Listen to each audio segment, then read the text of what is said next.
ప్రభు అయిన యేసు క్రీస్తు వారి నామమున ప్రతి ఒక్కరికి నా హృదయపూర్వకమైన శుభాభివందనాలు. ప్రియులారా, ఈరోజు మన వాక్య ధ్యానాంశమునకై అపోస్తలుడైన పౌలు రోమీయులకు రాసిన పత్రిక 10వ అధ్యాయము 1 నుండి 13 వచనాల వరకు మనం ధ్యానించుకున్నాం. ఇక్కడ అపోస్తలుడైన పౌలు ఇశ్రాయేలీయులు రక్షణ పొందవలనని ఆయన యొక్క హృదయాభిలాషగా మనం చూస్తున్నాం. ప్రియులారా, ఇశ్రాయేలీయుల కొరకు ఇక్కడ పౌలు ప్రార్థిస్తున్నాడు. అయితే ఇశ్రాయేలీయుల యొక్క ఆత్మీయ స్థితి ఇక్కడ ఎలా ఉందని మనం చూసినట్లయితే, వారికి దేవుని మీద ఆసక్తి ఉంది, కానీ ఆ యొక్క ఆసక్తి జ్ఞానానుసారమైనది కాదు. వారు దేవుని నీతి నెరగరు. వారు దేవుని నీతికి లోబడక వారి యొక్క స్వనీతిని స్థాపింపబూనుకొనుచున్నారు అనే మాటని ఇక్కడ మనం గమనిస్తున్నాం. ప్రియులారా, అయితే ఇశ్రాయేలీయుల యొక్క ఆసక్తి జ్ఞానానుసారమైనది కాదు. అయితే వారు దేవుని నీతి నెరగరు. అయితే క్రీస్తు మీద మనకున్న ఆసక్తి ఎలాంటిది? మన యొక్క ఆసక్తి జ్ఞానానుసారమైనదా? మనం క్రీస్తు నీతి ఏంటో మనకు తెలుసా? క్రీస్తులో మనం నడుస్తున్నామా? క్రీస్తు నీతికి మనం లోబడి ఉన్నామా? అయితే ఇక్కడ ఇశ్రాయేలీయుల ప్రజలు, వారికి దేవుని నీతి అంటే ఏందో తెలియదు. వారికి ఉన్న ఆసక్తి జ్ఞానానుసారమైనది కాదు. ఎప్పుడైతే ఆ యొక్క ఆసక్తి జ్ఞానానుసారమైనది కాదు, ఇదిగో వారి యొక్క స్వనీతిని స్థాపింపబూనుకున్నారు. ప్రియులారా, క్రీస్తు పట్ల నీకు కలిగిన ఆసక్తి అది జ్ఞానానుసారమైనది కాకపోతే నీవు కూడా నీ యొక్క స్వనీతిని నీవు స్థాపింపబూనుకుంటావు. అయితే ఇక్కడ ఇశ్రాయేలీయుల ప్రజలు వారి యొక్క స్వనీతిని స్థాపింపబూనుకున్నారు. ప్రియులారా, ఇక్కడ మనం 3 రకాల నీతులను మనం చూస్తున్నాము.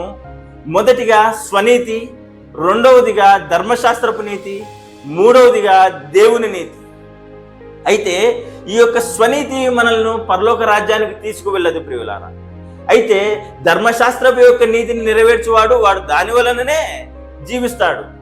అయితే ఆ యొక్క ధర్మశాస్త్రపు నీతిని మనం నెరవేర్చలేం. ప్రియులారా, అందుకే గలతీయులకు రాసిన పత్రిక 3వ అధ్యాయము 11వ వచనంలో ఇక్కడ అపోస్తలుడైన పౌలు ఏమంటున్నాడంటే, ధర్మశాస్త్రము చేత ఎవడును దేవుని ఎదుట నీతిమంతుడని తీర్చబడును మాట స్పష్టమే అనే మాటను మనం చూస్తున్నాం. ప్రియులారా కదా, ధర్మశాస్త్రము చేత దేవుని ఎదుట మనం నీతిమంతులని మనము తీర్చబడము.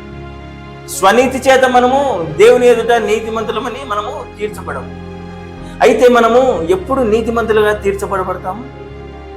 ఆ యొక్క మాటను ఇక్కడ రోమీయులకు రాసిన పత్రిక 10వ అధ్యాయము 4వ వచనంలో మనం చూసినట్లయితే, విశ్వసించు ప్రతి వానికి నీతి కలుగటకై క్రీస్తు ధర్మశాస్త్రమునకు సమాప్తి అయి ఉన్నాడని మనం చూస్తున్నాం. ప్రియులారా, ఎప్పుడైతే మనము క్రీస్తు మీద మనం విశ్వాసం ఉంచుతామో అప్పుడు మనము నీతిమంతులుగా మనం తీర్చబడతాం. ప్రియులారా, అందుకే ఇక్కడ అపోస్తలుడైన పౌలు ఏమని మాట్లాడుతున్నాడు? విశ్వసించు ప్రతి వానికి నీతి కలుగుటకై. ఇదిగో, ఎప్పుడైతే మనము క్రీస్తు మీద మనం విశ్వాసం ఉంచుతామో మనలో నీతి కలుగుతుంది, మనం రక్షింపబడతాము. అయితే ఈ యొక్క 3 నీతులను మనము ధ్యానించినట్లయితే, మొదటిగా మనం ఇక్కడ స్వనీతిని మనము ధ్యానిద్దాం. ప్రియులారా, అయితే ఇక్కడ ఇశ్రాయేలీయుల ప్రజలు, పరిసయ్యులు ఎలా ఉన్నారంటే, వారు బాహ్యపరమైన ఆచారాలను పాటించే వారిగా ఉన్నారు. ఇదిగో, వారి యొక్క స్వయం నీతి చేత వారు నడిపింపబడే వారిగా ఉన్నారు. వారి యొక్క స్వయం నీతి, వారి యొక్క బాహ్యపరమైన మతపరమైన ఆచారాలు ఆ యొక్క పరలోక రాజ్యానికి తీసుకువెళ్ళవు.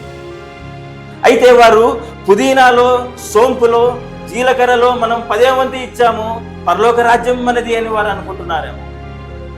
అయితే స్పిరిచువల్ ప్రైడ్, అయితే వారి యొక్క స్వయం నీతి చేత, ఇదిగో మనము ఇతరుల కంటే గొప్ప వాళ్ళము, నీతిమంతులమని ఇదిగో పక్కనున్న ఆ యొక్క సమరేలను చిన్న చూపు చూస్తున్నారు. ప్రియులారా, ఇదిగో ఈ యొక్క స్వయం నీతి, తమను తామే నీతిమంతులమని అనుకునే ఆ యొక్క స్వయం నీతి వారిని పరలోక రాజ్యానికి తీసుకువెళ్ళదు. అయితే నేటి సంఘాల్లో మనం కూడా మన యొక్క జీతంలో మనం 10వ భాగము, 10వ భాగం ఇచ్చాము కాబట్టి మనము నీతిమంతులము. ఇదిగో, ఇతర విశ్వాసి కంటే నా యొక్క విశ్వాసం ఎంతో గొప్పది. ఈ యొక్క స్పిరిచువల్ ప్రైడ్నెస్, ఆత్మీయ అహంకారము, ఆత్మీయ గర్వము ఎప్పుడైతే మనలో ఉంటుందో, ఇదిగో మనము పరలోక రాజ్యం చేరలేం. ప్రియులారా, ఇదిగో నిన్ను వలె నీ పొరుగు వారిని ప్రేమించాలని మన ప్రభు అయిన యేసు క్రీస్తు వారు చెప్తున్నారు. ఇది జ్ఞానానుసారమైన నీతి, ఇది క్రీస్తు నీతి. అయితే నిన్ను వలె నీ పొరుగువాన్ని నువ్వు ప్రేమిస్తున్నావా? నిన్ను వలె పక్కనున్న నీ యొక్క విశ్వాసిని నీవు ప్రేమిస్తున్నావా? అందుకే ఇక్కడ అపోస్తలుడైన పౌలు అంటున్నాడు, ఇదిగో క్రీస్తు మీద ఉన్న నీ యొక్క ఆసక్తి అది జ్ఞానానుసారమైనదిగా ఉండాలి. స్పిరిచువల్ ప్రైడ్నెస్ మనలో ఉండకూడదు. ఎప్పుడైతే ఆ యొక్క ఆత్మీయ గర్వం మనలో ఉందో నీవు పరలోక రాజ్యం చేరలేవు ప్రియులారా. అయితే మతపరమైన ఆచారాలను, ఇదిగో నేను సంఘానికి 10వ వంతు ఇచ్చాను, ఈ యొక్క 10వ భాగాన్ని నేను ఇచ్చాను కాబట్టి ఇదిగో నేను నీతిమంతుడను, ఈ యొక్క నీతి చేత నేను ఆ యొక్క పరలోక రాజ్యం నేను చేరుతానంటే నీ యొక్క స్వనీతి, ఇదిగో నీ యొక్క బాహ్యపరమైన మతపరమైన ఆచారాల చేత నీవు ఆ యొక్క పరలోక రాజ్యాన్ని స్వతంత్రించుకోనలేవు. దీని చేత నీవు నీతిమంతుడుగా తీర్చబడవు. అందుకే ఇక్కడ మన ప్రభువైన యేసు క్రీస్తు వారు ఏమంటున్నారనంటే, నీవు ఈ యొక్క 10వ వంతు చెల్లిస్తున్నావు కానీ న్యాయమును దేవుని ప్రేమను నీవు విడిచిపెడుతున్నావు అనే మాటని ఇక్కడ ఆ యొక్క పరిచయులకు గుర్తు చేస్తున్నాడు ప్రియులారా. అయితే నేటి విశ్వాసులైన మనం కూడా న్యాయాన్ని దేవుని ప్రేమను మనము విడిచిపెట్టిన వారమై ఉన్నామా? సంఘంలో మనము ఇతరుల విశ్వాసులను మనము ప్రేమిస్తున్నామా? న్యాయాన్ని మనం ప్రేమిస్తున్నామా? దేవుని ప్రేమను మనము ఇదిగో అనుసరిస్తున్నామా? ఒకసారి నిన్ను నీవు ఆత్మ పరిశీలన చేసుకో ప్రియులారా. ఇదిగో మన యొక్క మతపరమైన ఆచారాలు మనల్ని ఆ యొక్క పరలోక రాజ్యానికి తీసుకువెళ్ళవు. ఇదిగో నీవు ఇచ్చే ఆ యొక్క 10వ భాగాల చేత, ఆ యొక్క డబ్బు చేత నీవు పరలోక రాజ్యము నీవు స్వతంత్రించుకొనలేవు. కానీ ఇదిగో న్యాయమును దేవుని ప్రేమను మనం అనుసరించే వారిగా మనం ఉండాలి. ఇక్కడ ఈ యొక్క స్వనీతిని మనం చూస్తున్నాము. ధర్మశాస్త్రపు నీతిని మనం చూసినట్లయితే ఆ యొక్క మాట మళ్ళీ ఇంకొకసారి జ్ఞాపకం చేసుకుందాం ప్రియులారా. ధర్మశాస్త్రము చేత ఎవడును దేవుని ఎదుట నీతిమంతుడని తీర్చబడడు కదా. ఎందుకంటే ధర్మశాస్త్రాన్ని ఎవడైతే పాటిస్తాడో ఆ యొక్క మాటను మనం చదువుదాము. ధర్మశాస్త్ర మూలమగు నీతిని నెరవేర్చువాడు దాని వలననే జీవించును అనే మాటను మనం చూస్తున్నాము. కాబట్టి ఆ యొక్క ధర్మశాస్త్ర నీతిని మనము నెరవేర్చలేము, అది ఎంతో కష్టతరమైనది. అందుకే ఇక్కడ గల్తీలకు రాసిన పత్రికలో అంటాడు అనమాట, ధర్మశాస్త్రం చేత దేవుని ఎదుట ఎవడును నీతిమంతుడని తీర్చబడడు అనే మాటను మనం చూస్తున్నాము. కాబట్టి క్రీస్తు మనకు నీతి అయి ఉన్నాడు. క్రీస్తు చేత మనము నీతిమంతులుగా మనం తీర్చబడతాం ప్రియులారా. ఆ యొక్క మాటను మనం చూసినట్లయితే రోమీలకు రాసిన పత్రిక 3వ అధ్యాయము 21వ వచనంలో అంటున్నాడు, ఆయన కృపచేతనే యేసు క్రీస్తు నందలి విశ్వాసం ద్వారా ఉచితముగా నీతిమంతులమని తీర్చబడుచున్నాము అనే మాటని ఇక్కడ మనం చూస్తున్నాం ప్రియులారా. ఒకటి విశ్వాస మూలముగా, ఒకటి క్రీస్తు ద్వారా మనము నీతిమంతులమని తీర్చబడతాం. కానీ మన యొక్క స్వనీతి ద్వారాను లేదంటే ధర్మశాస్త్రపు ద్వారాను మనము నీతిమంతులమని మనము తీర్చబడం ప్రియులారా. అందుకే ఇక్కడ మనం చూసినట్లయితే ఒక దేవుని నీతి ఎలాంటిదేనంటే దేవుని కృప ద్వారా విశ్వాసం ద్వారా మనకి ఇవ్వబడి ఉన్నది దేవుని నీతి. అయితే మనం నీతిమంతులుగా ఉన్నామా? అయితే ఈ యొక్క నీతిని సంపాదించుకోవడానికి ఎంతో సులువు అని ఇక్కడ అపోస్తలుడైన పౌలు చెప్తున్నాడు ప్రియులారా.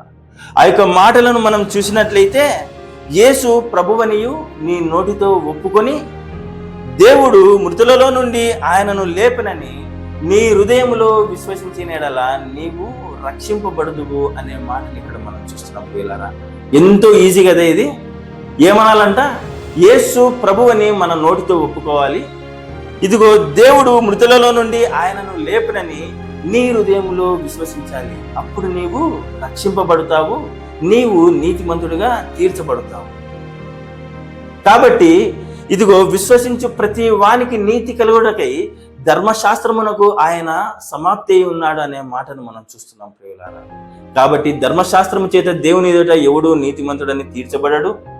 లేదంటే మన యొక్క నీతి చేత, లేదంటే మన యొక్క పరిశీల నీతి అంటారు, ఆ యొక్క పరిశీల నీతి చేత కూడా మనము ఆ యొక్క పరలోక రాజ్యాన్ని మనం స్వతంత్రించుకొనలేము, లేదా నీతిమంతులమని మనము ఇదిగో తీర్చబడలేము. కాబట్టి నీతిమంతులుగా మనల్ని తీర్చేది ఒక క్రీస్తు మాత్రమే. కాబట్టి ఆ యొక్క క్రీస్తును మనం విశ్వసిద్దాం ప్రియులారా. కాబట్టి ఇది ఎంతో సులువైనది అంటున్నాడు. అయితే ఆకాశానికి ఎక్కి లేదా అగాధానికి దిగి ఆ యొక్క నీతిని మనము సంపాదించిన అవసరం లేదు. అది ఎక్కడుంది? అది నీ నోటనే ఉన్నది. ఆ ఒక వాక్యము నీ దగ్గరే ఉన్నది. నీ నోటితో, నీ హృదయంతో నీవు ఎప్పుడైతే నీవు క్రీస్తును ఒప్పుకున్నావో, క్రీస్తుని విశ్వసించావు, నీవు రక్షింపబడి ఉన్నావు ప్రియులారా. కాబట్టి మనము 3 రకాల నీతులను మనం చూస్తున్నాము. ఒకటి పరిశీల నీతి, స్వనీతిని. రెండవదిగా ధర్మశాస్త్రపు నీతిని. మూడవదిగా దేవుని నీతిని ప్రియులారా. కాబట్టి మనము దేని నీతి చేత మనము ఆధారపడాలి? దేవుని నీతి చేత మనం ఆధారపడి ఉండాలి ప్రియులారా. మన యొక్క విశ్వాసము క్రీస్తు మీద ఎప్పుడైతే ఆధారపడి ఉందో ఆ యొక్క ఆసక్తి జ్ఞానానుసారమైనది ప్రియులారా. ఆ యొక్క విశ్వాసము జ్ఞానానుసారమైనది. కాబట్టి మనము మన యొక్క ఆసక్తి ఎలా ఉండాలి? ఆ యొక్క ఆసక్తి జ్ఞానానుసారమైనదిగా ఉండాలి. ఇక్కడ ఇశ్రాయేలీయుల ప్రజలు వారి యొక్క స్వనీతిని ఆధారం చేసుకున్నారు. వారి యొక్క ఆసక్తి జ్ఞానానుసారమైనది కాదు. కాబట్టి నువ్వు నేను నీతిమంతులుగా తీర్చబడాలి అని అంటే మన యొక్క ఆసక్తి జ్ఞానానుసారమైనదిగా ఉండాలి. నిన్ను వలే నీ పొరుగువాన్ని ప్రేమించాలి. ఇక్కడ పరిశీల నీతి, ఇదిగో వారే గొప్పవారని అనుకుంటున్నారు, వారే నీతిమంతులని అనుకుంటున్నారు. వారు 10వ భాగం చెల్లించి ఇదిగో దీని ద్వారా నేను నీతిమంతుడిగా తీర్చబడుతున్నానని వాడు అనుకుంటున్నాడు. కానీ దీని ద్వారా కాదు. ధర్మశాస్త్రము చేత ఇదిగో మనము దేవుని ఎదుట నీతిమంతులని మనం తీర్చబడము. క్రీస్తు ద్వారానే మనము నీతిమంతులని తీర్చబడతాం. కాబట్టి మన నోటితో మన ప్రభు అయిన యేసు క్రీస్తు వారు ప్రభు అని మనం ఒప్పుకున్నాం. దేవుడు ఆయనను మృతుల నుండి లేపనని మన హృదయంలో మనం విశ్వసిద్దాం. అప్పుడే మనము రక్షింపబడతాము. అప్పుడే మనము నీతిమంతులని తీర్చబడతాం ప్రియులారా. కాబట్టి దేవుని మీద మన యొక్క ఆసక్తి జ్ఞానానుసారమైనదిగా మనం మార్చుకున్నాము. ఆయన యొక్క నీతిలో మనం నడుద్దాము. ఆయన యొక్క నీతిని మనం పాటిద్దాము. పరలోక రాజ్యాన్ని మనం స్వతంత్రించుకుందాము. దేవుడు చిన్న వాక్యాన్ని దీవించిన అందరికీ వందనాలు.